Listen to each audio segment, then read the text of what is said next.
Durante todo mi embarazo de Janet, yo solamente tenía una petición a Dios y era, por favor, no me la mandes con un problema con el peso. Y obviamente no tenía nada que ver con Dios, o sea, tenía que ver con lo que yo hice.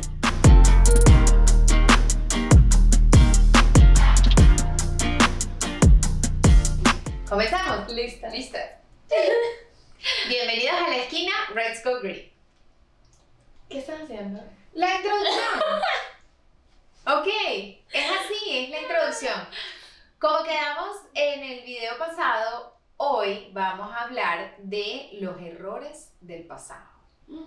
Los errores del pasado, eso suena fuerte, pero bueno, fueron errores al fin para aprender cómo hacer las cosas mejor la próxima vez. Esa es la idea, ¿no? Exactamente. Y bueno, lamentablemente tenemos que hablar de los errores del pasado, porque esos son los que tuvieron consecuencia en la que te conté, ¿no?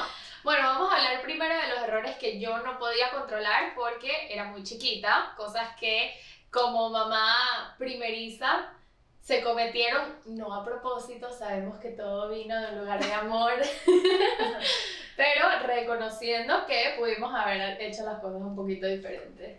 Me da risa que dices lo de primeriza, porque yo lo volví a hacer con Gaby. O sea, no es que el hecho de que fue primeriza, entonces luego aprendí. No, hay veces que cometemos los errores más de una vez. Pero sí, no tengo ningún problema, porque la idea es que este espacio sea el espacio en donde ustedes puedan reflexionar y en donde pueda ayudarles como espejo a ver sus propias realidades y capaz mejorar un poquito en algún área, ¿verdad? Y no saliste tan mal, saliste bastante bien. Thank you. Entonces, todo comenzó, bueno, Un verano. en realidad hay muchos errores de mi pasado que yo considero errores que prefiero llamarlos aprendizaje, pero bueno, antes de Janet. Pero vamos a hablar a partir de Janet. Entonces, Mami, solo tenemos 20 minutos. Ok. Primer error del pasado, cuando Janet nació, yo estaba en la clínica y yo 100% dije, yo solamente le voy a dar pecho, no vayan a darle ningún tetero a mi hija. Y le dije a las enfermeras, no le den tetero, a nadie, prohibido el tetero. Mi mamá insistía que había que llevar los teteros y yo dije que no íbamos a darle tetero a Janet. Durante todo mi embarazo de Janet, yo solamente tenía una petición a Dios y era, por favor, no me la mandes con un problema con el peso. Fue lo único que pedí durante todo el embarazo. Y obviamente no tenía nada que ver con Dios, o sea, tenía que ver con lo que yo hice, pero bueno, no importa. El hecho es que en la clínica yo dije, no le den pecho, no le den tetero. ¿Por qué? Porque yo le quería dar pecho nada más y quería que tú te alimentaras de leche materna durante tus primeros meses de vida. Yo consideraba que era lo más sano. Y obviamente a mí no me salía leche en los primeros días porque tarda unos días en salir, es normal. Y la primera noche, la enfermera llega a mitad de la noche al cuarto, tú estabas en el retén, no dormías con nosotros y la enfermera dice, mire señora, esa niña va a despertar a todo el retén porque no para de llorar. Hay que darle comida. Y yo le decía, no, pero yo le quiero dar solo pecho. Y ella me decía, sí, pero no te sale la leche. Y entonces le decía, pero yo quiero darle solo pecho. Y ella dice, lo lamento, pero esa niña tiene hambre. Y comenzaron los problemas de Janet. A Janet se le dio tetero la primera noche de vida. Y allí empezó todo. Lo primero que considero que fue un error es que ya sea porque fue lo que aprendí, porque las generaciones me lo transmitieron, porque mi mamá estaba allí repitiéndomelo todo el día, el primer error es cuando los bebés lloran, tienen hambre. Y eso fue lo que yo hice con Janet. Cada vez que Janet lloraba, hay que darle comer. Hay que darle de comer, hay que darle tetero, hay que darle comida, eso era lo único que lo calma, ella tiene hambre. Yo te daba de recién nacida casi que 20 minutos de cada pecho más un tetero completo. A los 3 meses tú tomabas cualquier cantidad de leche porque resulta que cada vez que la niña lloraba tenía hambre y eso no es verdad. Lo cual hizo que lamentablemente tú asociaras el comer con el calmarse, I guess. Creo. Bueno, claro, porque si desde bebé cada vez que yo lloraba o cada vez que pasaba cualquier cosa, la solución era darle un tetero para que la niña no haga el escándalo que está haciendo. Creo que de ahí desarrollé esa necesidad de ir a la comida cada vez que yo sentía algún tipo de emoción que no podía controlar. Puede que haya sido la raíz de mis problemas. Sí, yo sé. Pero bueno, no al 100%. y lo mismo hicieron conmigo, o sea, en realidad es un patrón que fue transmitido de generación en generación, pero definitivamente yo creo que es un error. Traté de mejorar la versión con Gaby, cuando nació Gaby salió un poquito mejor la práctica, o sea, yo entendía que bueno, a lo mejor la niña podía tener otra cosa y no necesariamente hambre. Desde que nací intentaron todo conmigo y lo mejoraron con Gaby. Sí, todo fue pero así. no saliste tan mal. Mami, sigues diciendo eso.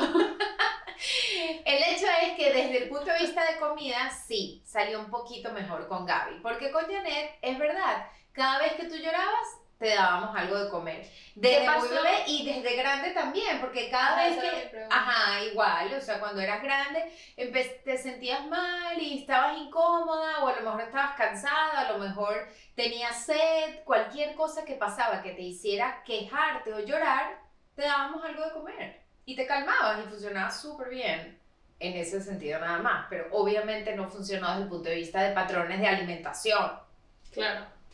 ¿Qué pasaba cuando ya era más grandecita y había cierto control? Por ejemplo, ya había en los horarios. O sea, ya sabemos que a cierta edad los niños empiezan desayuno, almuerzo, cena, merienda. ¿Cómo funcionaba eso conmigo? Bueno, ahí fue, porque a raíz del tema de la cantidad de comida que te dábamos, desarrollaste un montón de intolerancias hacia las leches de fórmula y empezamos a hacer un viaje por médicos y nutricionistas infantiles y pediatras de diferentes especialidades porque tú empezabas a vomitar y tenías reflujo, pero claro, era la cantidad de comida que te estábamos dando. Entonces, eso desarrolló en ti. Dices que no era necesariamente el tipo de leche, pero la cantidad de leche. De seguro, la cantidad de leche. O sea, tú comías y ya yo sabía que la mitad del tetero iba a ser vomitado. Y no me podías dar la mitad. No, yo pensaba, como tú seguías llorando, pero llorabas por cólicos, no llorabas por... O sea, llorabas porque realmente no podías digerir la cantidad de comida que yo te estaba dando.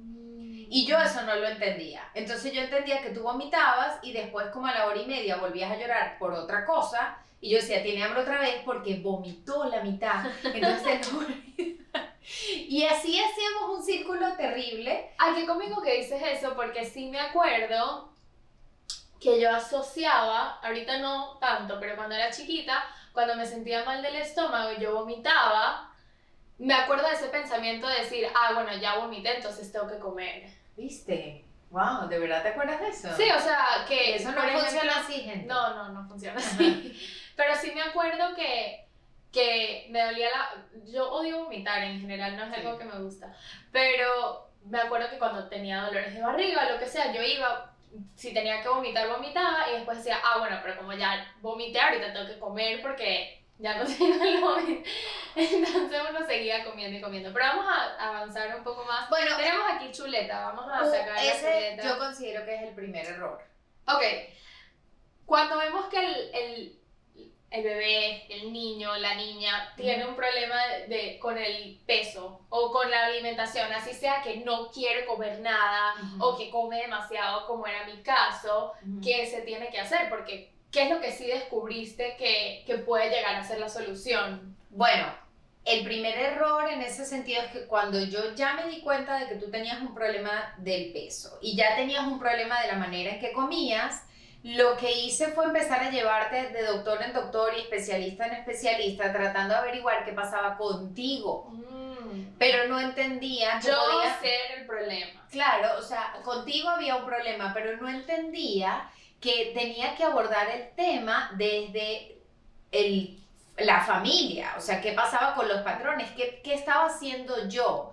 Yo pensaba que yo estaba haciendo las cosas bien y iba a un doctor y me mandaba una cosa, iba a otro doctor y me mandaba otra cosa, pero no podía para nada asociar que lo que tú estabas haciendo tenía que ver con lo que yo estaba haciendo conmigo.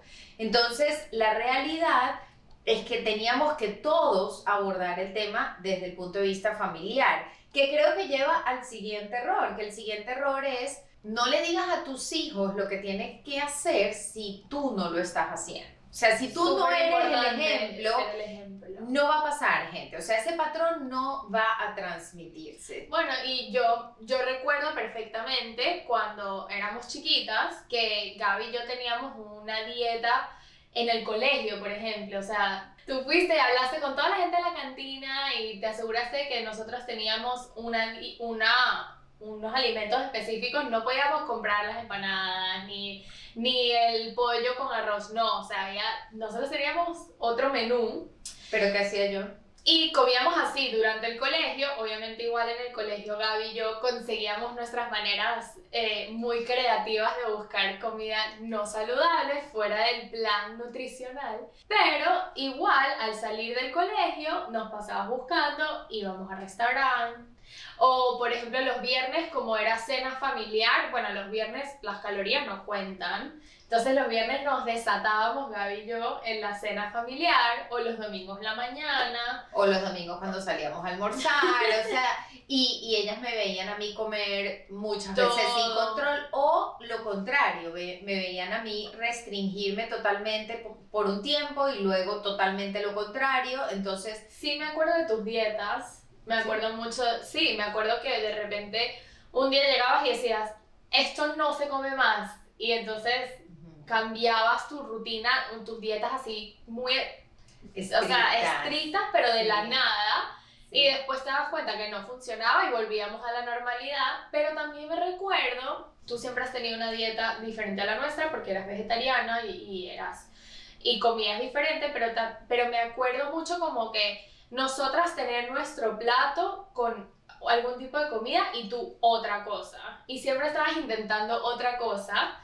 Pero nunca era igual lo que comíamos en la mesa. Todo lo que los hijos van a aprender, lo van a aprender de la combinación de información que reciben. Lo que les dices, lo que les demuestras, lo que haces delante de ellos y lo que haces cuando ellos no te ven. Porque estas criaturas tienen unos sensores que perciben absolutamente todo de nosotros como padres. Entonces, lo que ellos van a copiar como patrón es la integridad de lo que tú hagas, no solamente lo que les digas que hay que hacer. Una cosa súper importante que lo mencionaste antes es que tú me veías a mí como el problema, y el problema era que Janet no para de comer, que Janet no se puede controlar, que Janet es gordita.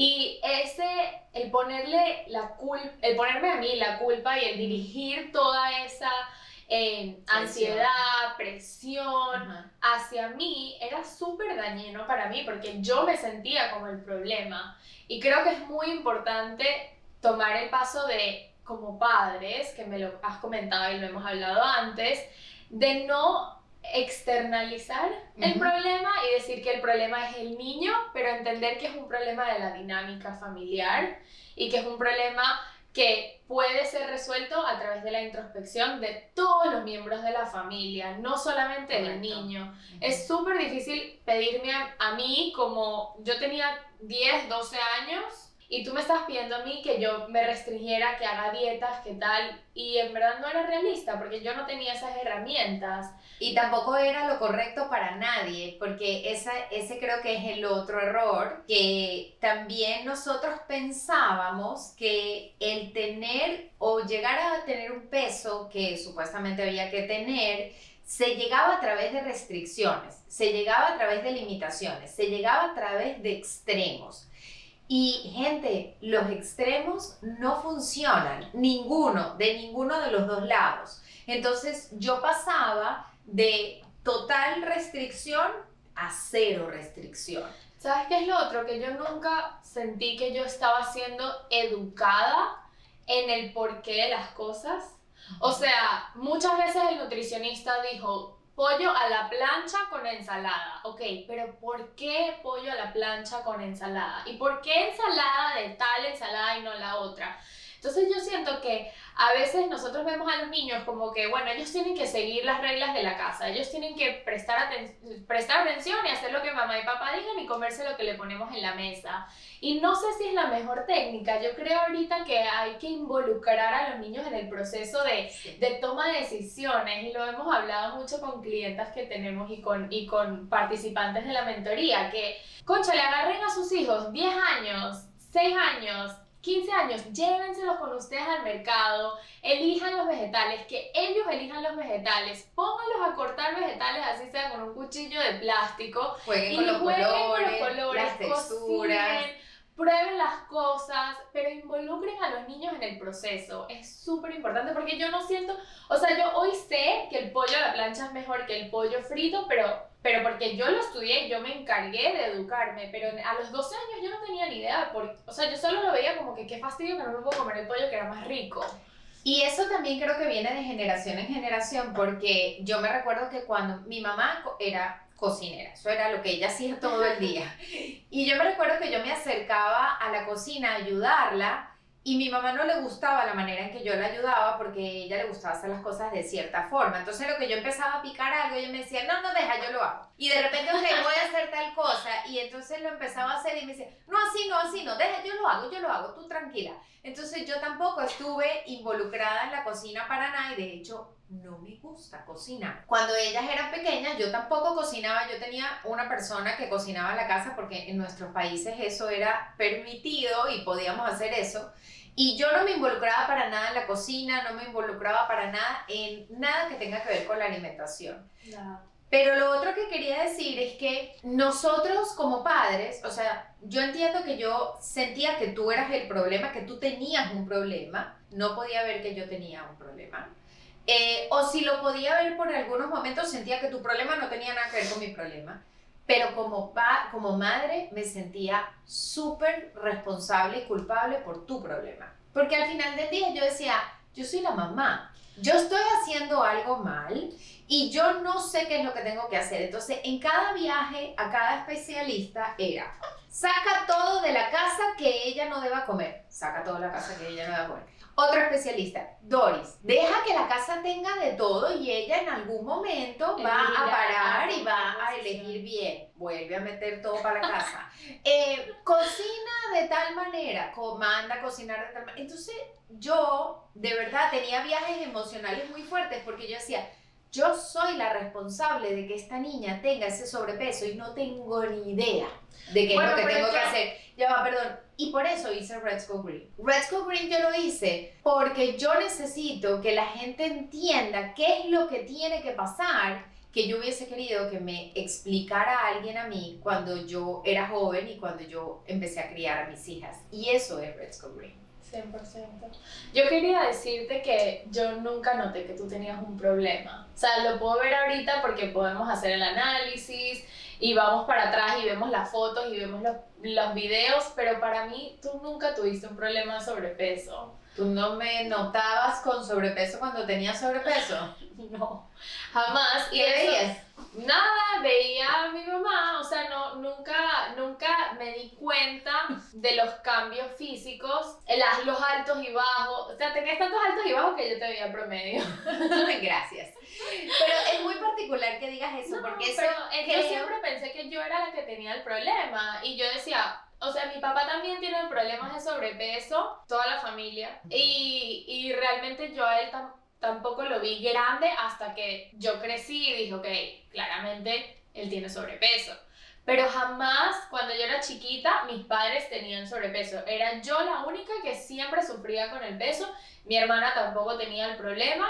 O sea, yo me sentía súper como que sola en el problema de la comida. Bueno, eso es muy particular porque eso pasa hoy en día con todos los miembros de la familia, y es importante porque, a ver, nuestra relación con la otra persona determina cómo la vemos, no necesariamente cómo la persona de verdad está. no sé si a ustedes les ha pasado, pero por ejemplo, hay parejas que de repente el esposo empieza a engordar y empieza a tener mucha barriga y la esposa lo ve, no, en la gordura o ese sobrepeso no representa un cambio en cómo la esposa lo ve, porque lo ve desde el amor y lo ve desde otro ángulo de la relación. Entonces, es muy importante, no íbamos a llorar hoy.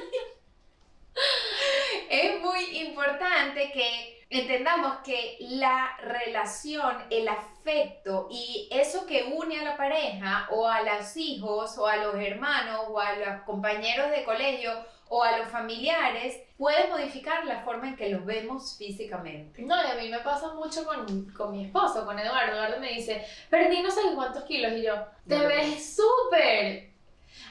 Bueno, aquí entra un detalle importante. Yo no sé si tú te acuerdas, bueno, claro que te acuerdas, ¿cómo no te vas a acordar?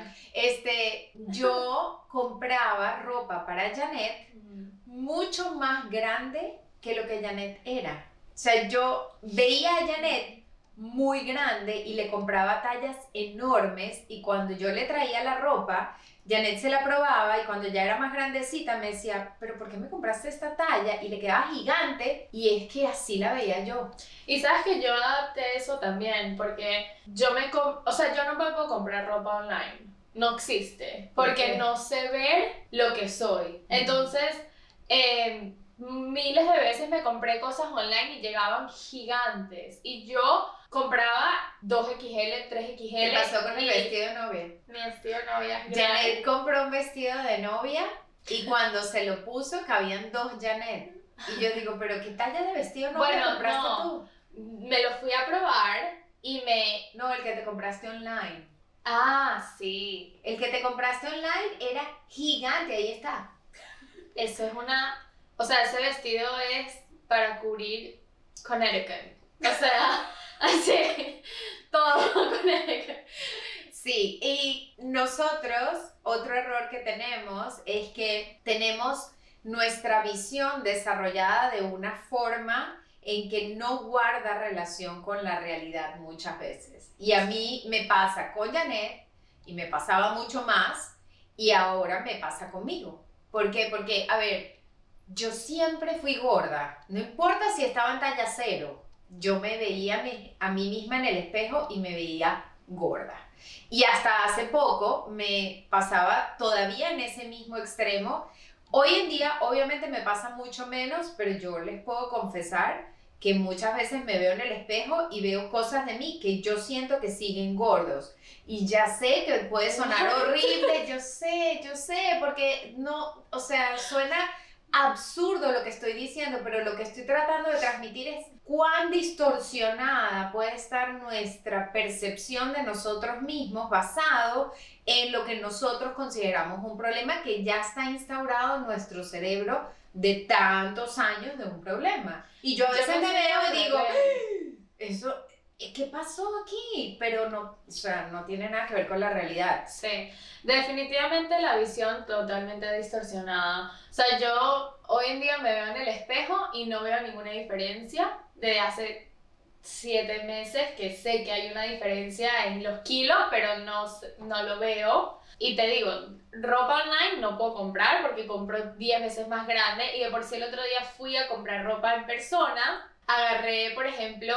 era un vestido y agarré la talla extra large y yo lo veía y yo decía, no sé si aplica todavía porque yo siempre me compraba extra large, pero en verdad tengo 30 libras menos, o sea, capaz y no es esto. Y dije, no, o sea, no existe no comprar el extra large.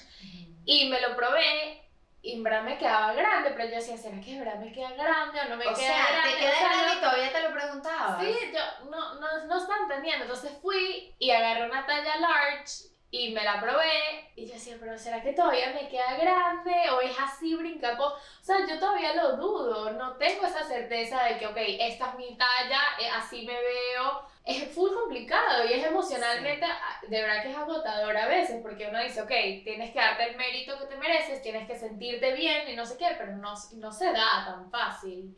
Bueno, sentirse bien es algo que es muy difícil de lograr y muchas veces En el, No me veas así. y muchas veces en el proceso del trabajo dentro de Red Skull Green hay que hacer cierto tipo de ejercicios para poder entender Sí. cómo realmente estás, no cómo te ves, cómo estás. Pero además, ¿cómo estás en función de qué? O sea, ¿cuál es el parámetro? ¿Por qué? Porque nosotros queremos que las personas alcancen un peso saludable. Peso saludable es un rango, no es un número. Es un rango de peso que va entre tanto y tanto dependiendo de tu altura y dependiendo de tu edad. Eso es un peso saludable. Entonces, ese rango, ¿verdad? Es el que tú tienes que alcanzar para estar enérgico, funcionar bien y prevenir enfermedades. That's it. Entonces, ¿la idea cuál es? La idea es que tú entiendas que mientras estés en ese rango, estás bien. Ahora, y es súper importante. la exigencia desde el punto de vista Eso. físico es extrema y totalmente desquiciada. Hay veces, a mí me ha tocado... O lo opuesto. Hay la gente que quiere menos que ese rango. eso me Y refería. estoy yo que, por ejemplo, yo veo ese rango y digo, ni de broma voy a llegar ahí, me siento bien así gordita y no... A eso me refería. Por ejemplo, hemos trabajado en Red Skull Green. A mí me tocó una vez trabajar con una persona que era bulímica y anoréxica. Entonces su peso estaba muy por debajo de un peso saludable. Y esa persona no tenía ningún tipo de percepción realista con respecto a cómo se veía. Ninguno. De hecho, son personas que a veces se ven muy gordas en un estado muy delgado y muy por debajo del peso saludable. Se ven, dices, en el espejo, pero En el no espejo, así desde- mismas. Exacto. Pero nosotros hicimos, por ejemplo, el ejercicio de tomarse una foto, ¿verdad? Y tomar fotos de otras personas que ellas consideraban delgadas y medir con la regla, con los milímetros, su tamaño de la pierna y el tamaño de la pierna de la otra persona, el tamaño de su torso y el tamaño del torso de la otra persona. En medidas sobre la foto fue que esa persona se pudo dar cuenta de que ella estaba tan delgada como las otras personas que ella veía en la foto. Y así de engañosa puede ser nuestra mente, pero así de engañosa puede ser no solamente para cómo nos vemos físicamente, sino también cómo nos sentimos. Y es muy importante que lleguemos a ese estado de aceptación y de amor propio que implica trabaja por ti misma para que estés bien contigo misma dentro del rango saludable, que es la idea de Red Es Skull la Green. idea, exactamente. Conclusión. Ok. Bueno, yo. Sure. Dale, pues creo que para concluir. Concluir, sí. Bueno, Vale. para concluir, creo que hay que, obviamente, hacer reflexión siempre. No importa si eres madre, si eres hija, qué edad tienes, si eres mujer, si eres hombre. La reflexión es muy importante. Ser el ejemplo también es muy importante. Y creo que empezamos esta conversación hablando de los errores, pero lo cambiamos un poquito a los aprendizajes, ¿verdad? Entonces vamos a ver todas esas cosas que para nosotros fueron errores como aprendizaje porque ya sabemos qué no hacer, lo cual es muy importante. Y bueno, Efectivamente, yo siempre digo, para Red Skull Green los resultados siempre son positivos. ¿Por qué? Porque si tú haces algo de cierta manera y el resultado es el que tú esperabas, súper positivo. Si tú haces algo de una manera y el resultado no es lo que esperabas, súper positivo, que ya sabes cómo no se hace. Y ya aprendiste cómo hacerlo mejor la próxima vez. Así que no son errores, son aprendizajes, ensayo y error, y de eso se trata la vida y vamos a estar en eso siempre. Bueno, nos vemos en el próximo episodio.